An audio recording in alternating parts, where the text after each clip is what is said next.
Olá, meus campeões, novamente aqui. Hoje nós vamos introduzir o estudo de Lima Barreto, um dos excepcionais autores do pré-modernismo. O pré-modernismo é um momento fabuloso porque é um momento de transição para a modernidade e a gente vê ali, naquele momento, as transformações acontecendo. Em sala de aula já falamos das revoltas, Guerra da Vacina, Guerra da Chibata, Proclamação da República, Abolição da Escravatura, Guerra do Contestado, Guerra de Canudos, Fenômeno Religioso Padrinho Padicício, Lampião Rei do Cangaço e tantas outras coisas políticas e econômicas acontecendo. As pessoas começavam a ter uma ideia diferente. Lima Barreto vem trazer, no entanto, umas temáticas interessantes, porque cada autor aborda um aspecto fabuloso daquele momento. Lima Barreto escreveu algumas obras fantásticas, todas críticas da sociedade daquele tempo. Recordação do escrivão Isaías Caminha, menino que sai do interior para enfrentar a vida na capital com todos os problemas que existiam naquela época, sobretudo para um adolescente. Escreveu Triste Fim de Policarpo Quaresma, a obra em torno da qual a aula de hoje vai acontecer. Escreveu Brusundangas, uma bela obra que fala sobre vários segmentos sociais e todos os seus problemas, mas ele estava num momento, como todos os autores, combatendo uma coisa chamada Belle Époque, um deslumbramento que teremos oportunidade de ampliar em sala de aula, em que o glamour, a beleza estética era tudo na linguagem, na música, na arquitetura, em todos os comportamentos do homem. Então era difícil, era muito bonito, as pessoas falavam francês, eram 3 línguas no curso médio, latim, inglês e francês. As meninas tinham que tocar piano e falar francês para ter glamour. Tudo tinha que ser bonito, a arquitetura tinha que ser encantatória, as roupas. E na literatura, o falar bem, falar caudalosamente, dominando a língua e encantando pelo poder da palavra. E você sabe, os autores do pré-modernismo se colocam contra isso, buscam uma cultura mais primitiva e a linguagem do povo. O livro do Lima Barreto, Triste Fim de Policarpo Quaresma, ele traz uma coisa maravilhosa, ele traz uma discussão em torno de: vale a pena exaltar os valores da pátria? Pelo que devemos morrer? Vale a pena cultuar os heróis da pátria? Vale a pena ser ufanista, exagerar nos valores da pátria e dos heróis da pátria? Que pátria devemos honrar e pela qual devemos morrer? Ao final, no seu discurso melancólico sobre a pátria, ele diz: a pátria que eu queria não encontrei, nem a física, nem a moral. A única pátria que eu encontrei foi a do Itamaraty, quer dizer, a pátria da negociata política. O homem que mais defendeu o Brasil morreu assassinado por uma razão boba. Morreu assassinado pelo presidente da República, o Marechal Floriano, que não era querido pela pátria. Nesse livro nós temos também uma grande discussão sobre quem é o povo brasileiro. É claro, nós estamos introduzindo esse estudo hoje, vamos trabalhar o livro em sala de aula, mas você precisa ter aqui um conhecimento primeiro para se sentir mais confortável no aprofundamento e ampliação da obra. Pré-modernismo. Olha, tem uma frase no livro, famosíssima no Brasil inteiro, que diz assim: o Brasil não tem povo, o Brasil tem público. Olha que isso pode ser um tremendo tema de redação. Eu gostaria de fazer uma redação sobre isso. O Brasil não tem povo. O Brasil tem público. A gente já não tem uma etnia definida. Não somos negros, não somos brancos, não somos índios. Nós somos uma mistura de todos esses troncos e de muitos outros que vieram. Então, o melhor é dizer que temos um povo. Mas que povo? Um povo tal que o autor diz que o Brasil já não tem povo, tem público. Isso é muito importante. Também vamos abordar um pouquinho sobre o fato de que o livro fala que há uma crítica ao romantismo, há uma crítica ao ufanismo utópico do romantismo. O livro traz explícita uma crítica ao ufanismo utópico do romantismo. Minha terra tem palmeira onde canto sabiá, meu céu tem mais estrelas, meus bosques têm mais flores. Presta atenção. No momento histórico do romantismo, isso inclusive foi importante. Nós não tínhamos nada, não tínhamos heróis, todas as nossas tentativas de libertação deram em nada, no sentido de alcançar um objetivo libertador. Uns foram presos, outros foram mortos, deportados, nós não tínhamos grandes heróis. Agora nós nos tornamos independentes, com todo aquele esforço, 300 anos depois, da forma como você conhece, e o romantismo achou que nós precisávamos trazer um sentimento pátrio para as pessoas que aqui ficaram. Tínhamos que exaltar a terra, vem um mar bravio, verde esmeralda. Tínhamos que exaltar heróis, como não tínhamos nenhum, transformamos o índio em nosso herói.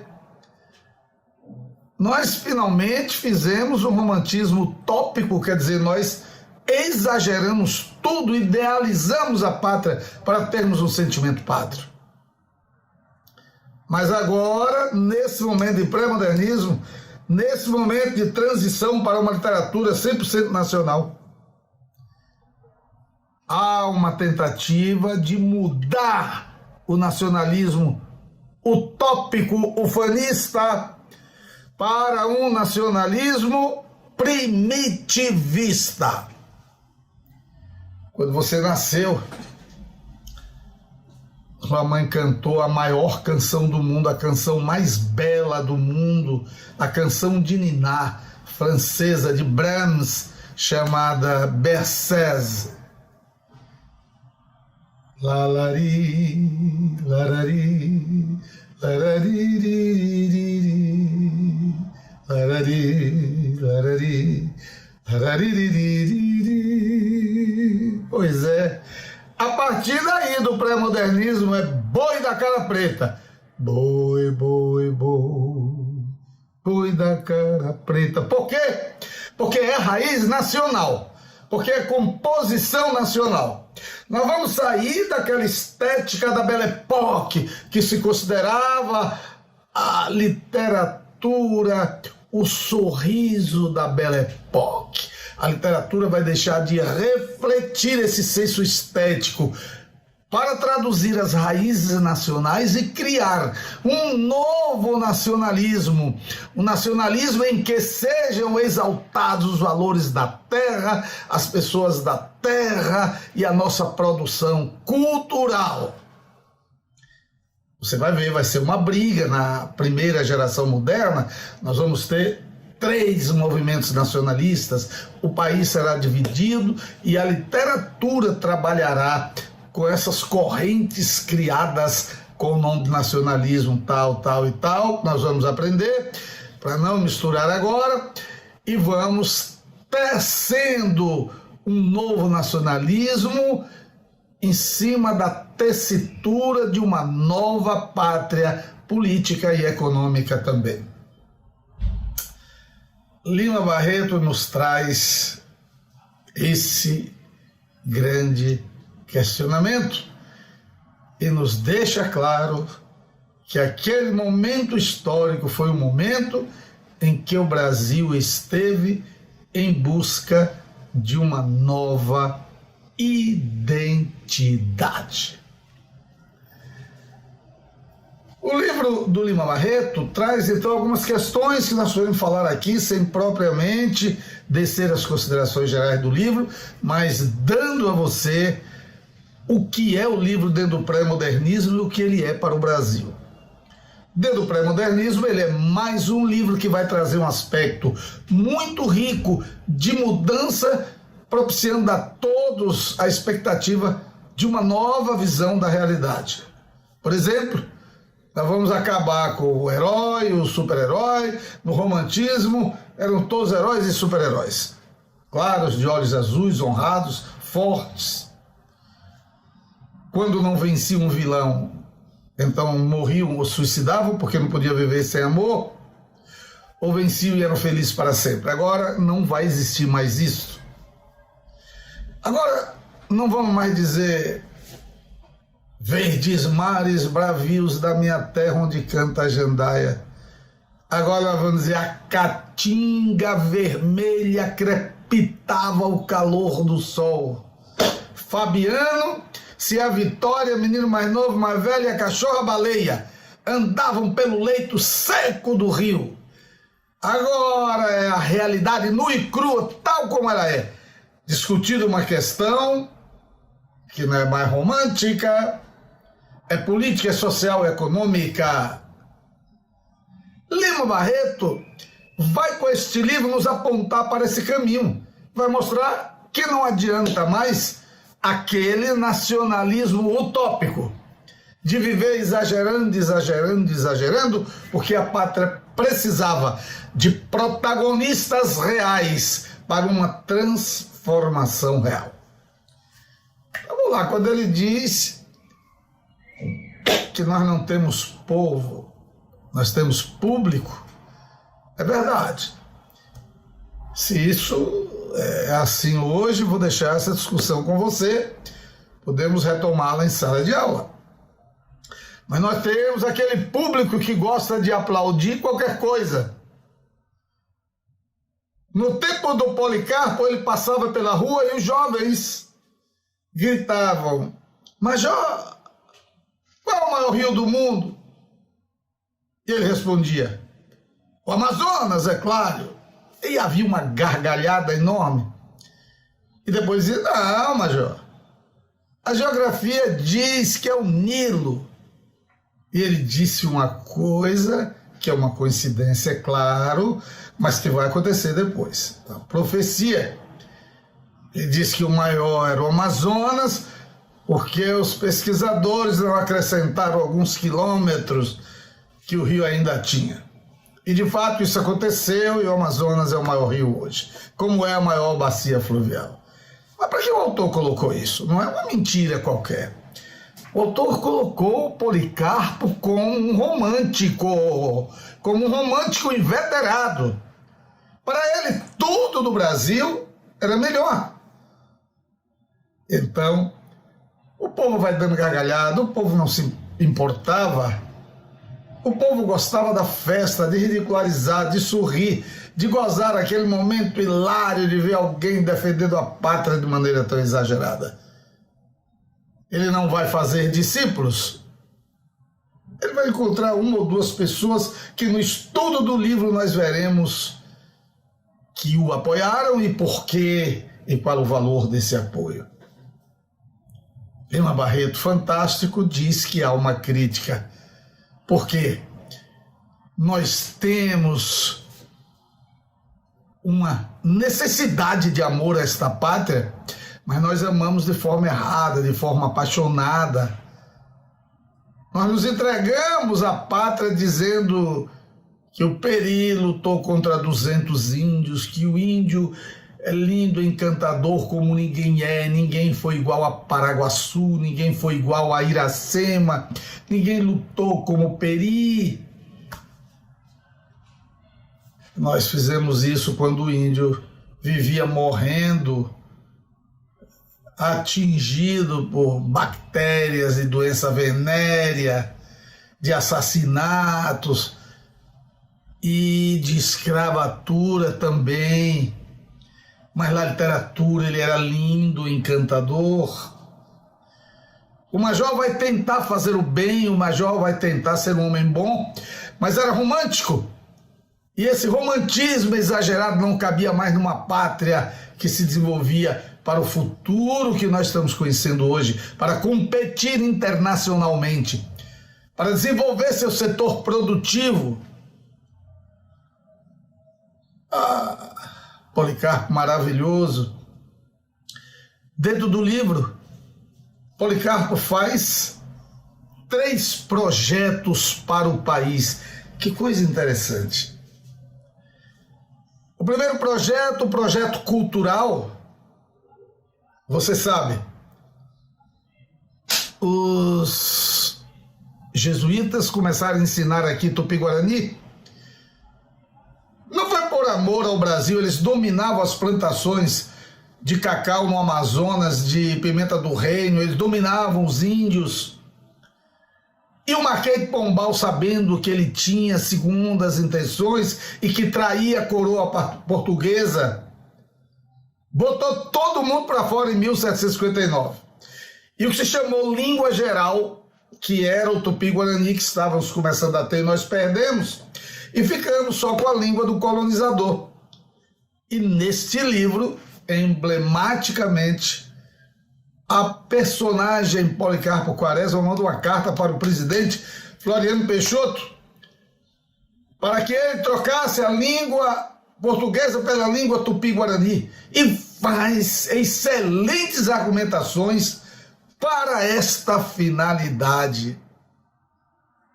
Ele disse que a língua é mais própria do povo, biologicamente, culturalmente atende mais à nossa necessidade, que nós deixaríamos ficar discutindo as questões da língua portuguesa, que nem professor entende direito, ele diz isso no livro.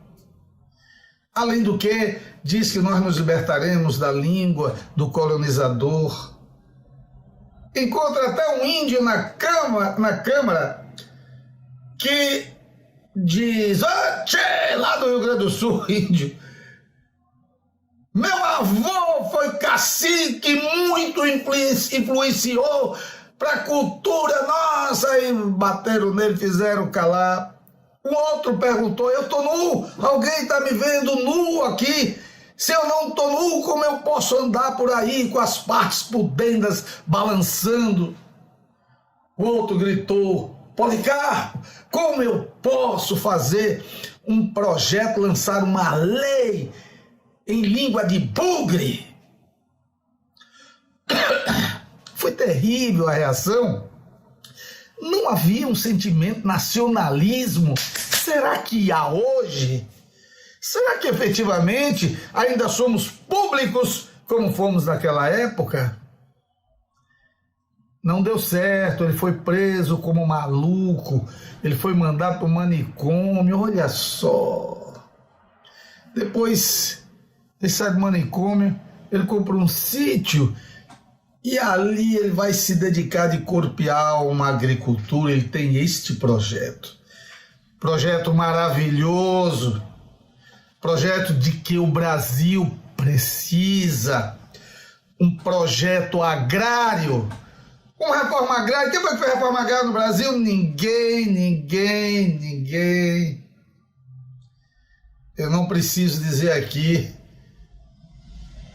nem o nome dos presidentes. Disseram que Fernando Henrique jamais faria porque era rico e tinha fazenda. Bom, ele não fez. Sarney não fez porque era considerado o maior grileiro do país, dono de metade do estado, não tinha interesse em reforma agrária, não fez.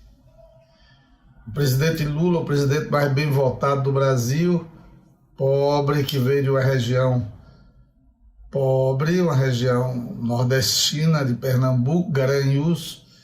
Bom, todo mundo esperava que fizesse, porque veio de lá, tinha a maioria no Congresso na época, boas alianças, não fez. Esse que está aí, ninguém espere que vá fazer. Não estamos aqui fazendo proselitismo político, porque estamos dizendo que esse discurso antigo já vem na cabeça dos brasileiros desde muitos anos. Ninguém fez. O Brasil tem talvez o maior número de terras agricultáveis do mundo, a maior bacia fluvial do mundo, o maior rio do mundo passa por aqui, tem o ar tropical mais gostoso, mais próprio para a agricultura. Esse país rico e encantador precisa desesperadamente fazer uma reforma agrária. Isso está neste livro, e chamar esse homem de louco, olha que coisa interessante, porque ele propôs aquilo que o Brasil mais queria. É uma obra fantástica, não é? Um homem gênio, um homem doce, um homem que era assim porque acreditava nas possibilidades que ele achava que o país tinha de crescer. O outro projeto é um projeto político. Você sabe, aqueles generais deram um golpe.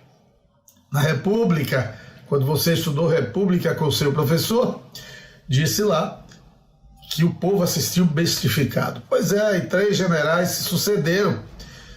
Floriano, Deodoro, Hermes da Fonseca.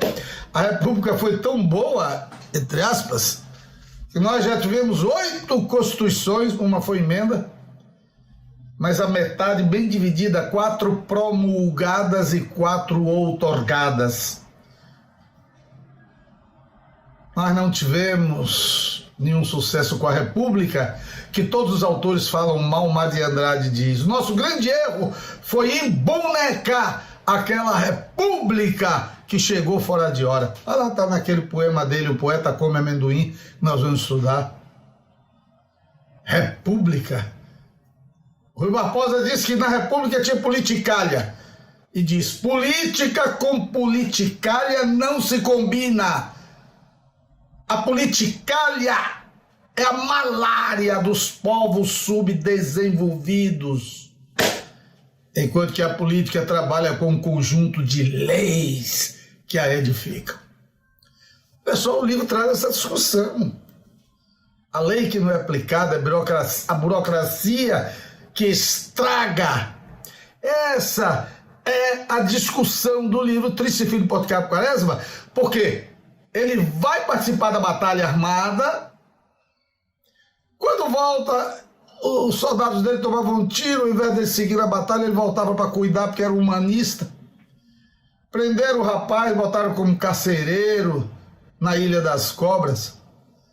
E um dia o presidente da República manda um ofício dizendo para ele reunir lá os homens para mandar para uma batalha. Era alta hora da noite e ele resolveu não fazer isso. Ele disse: vou fazer uma hora dessa, pegar meus homens que estão presos, que comem onde fazem cocô. Não mando não. Como ele desobedeceu a ordem do presidente em benefício da pátria, ele recebeu uma ordem de prisão e morte. Um dia antes de morrer, ele faz um belo discurso, que é uma grande reflexão para nossas vidas. Ele diz: eu levei toda a minha vida em pândegas, em brincadeiras, perdi a minha virilidade. Parece que está implícito aí que ele não exercitou a sua virilidade preocupado com as causas da pátria. Uma caricatura para deixar a mensagem do livro bem claro. Eu falei que os rios eram os maiores, que sejam. Eu falei que o povo era encantador, que seja. Eu falei que seja. Agora estou aqui, nesta sala para morrer. E o que me resta? Fui feliz? Não. O que me resta? A pátria que eu procurei, não me encontrei.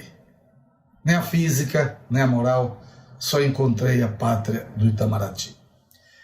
Para a gente concluir essa aula, É apenas uma aula introdutória para a gente estudar o livro. Vou ver a possibilidade de dar essa aula do livro ao vivo. O pré-modernismo é esse momento espetacular. O romantismo chama aquele seu momento de momento autóctone da literatura, quer dizer, que tem as cores da terra. Mas isso é no que diz respeito ao ambiente e ao Brasil em si. O romantismo falou sobre o Brasil, mas o romance estrangeiro, cópia de Ivan Hué, a primeira obra romântica de cavalaria, e de Os Amores do Jovem Werther, que é de Goethe. Esses livros que norteiam a literatura romântica são europeus, mas a literatura romântica aborda questões dentro do Brasil, por isso se chamou literatura autóctone.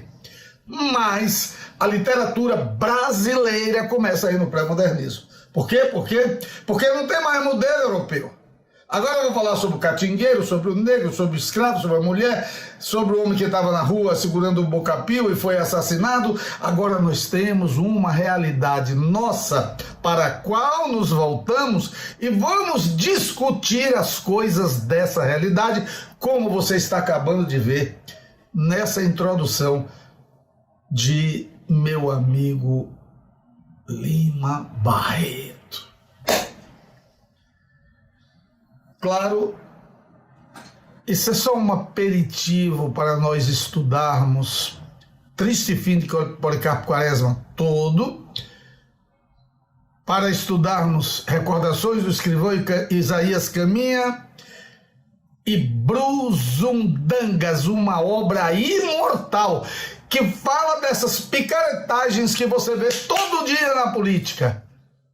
Ele já falava. Além de Clara dos Anjos, aquela menina nova que morava na Zona Norte e que se apaixonou por um rapaz que veio da Zona Sul, veio de Copacabana, só para pegar mocinhas incautas da Zona Norte. Ela era mulata. E apesar de tudo e todos darem o contra, ela se entregou, fez amor com ele, ficou grávida. E quando o tio deu uma queixa no juiz, o juiz disse: essas mocinhas desavergonhadas se insinuam para os brancos para ganharem proveitos e depois vem reclamar os direitos de um filho indeferido. Eu sei que você está com ódio de ler isso, porque esta é uma literatura de denúncia. Clara dos Anjos. E ela vai ser colocada para fora de casa porque a mãe era negra e achou que ela desonrou os negros. A mãe era presidente da Associação dos Negros do bairro. E essa menina vai para a rua com um filho no ventre enfrentar uma vida letal. Está em Clara dos Anjos, desse grande autor. Meu caro amigo, é sempre uma alegria trocar uma ideia com você. Estou negociando com os meninos, são muitos professores e eles estão mobilizando muita tecnologia para dar uma aula ao vivo, mas eu não sei se existe um modelo da aula ao vivo nessa modalidade do professor fazer exposição com a interferência do aluno. Mas, de qualquer forma, nada disso faltará aqui ou ali. E, na pior das hipóteses, nós daremos continuidade para fechar o pré-modernismo com Monteiro Lobato, esse gênio da literatura brasileira, na próxima aula. Um grande abraço, meu amigo. Saúde!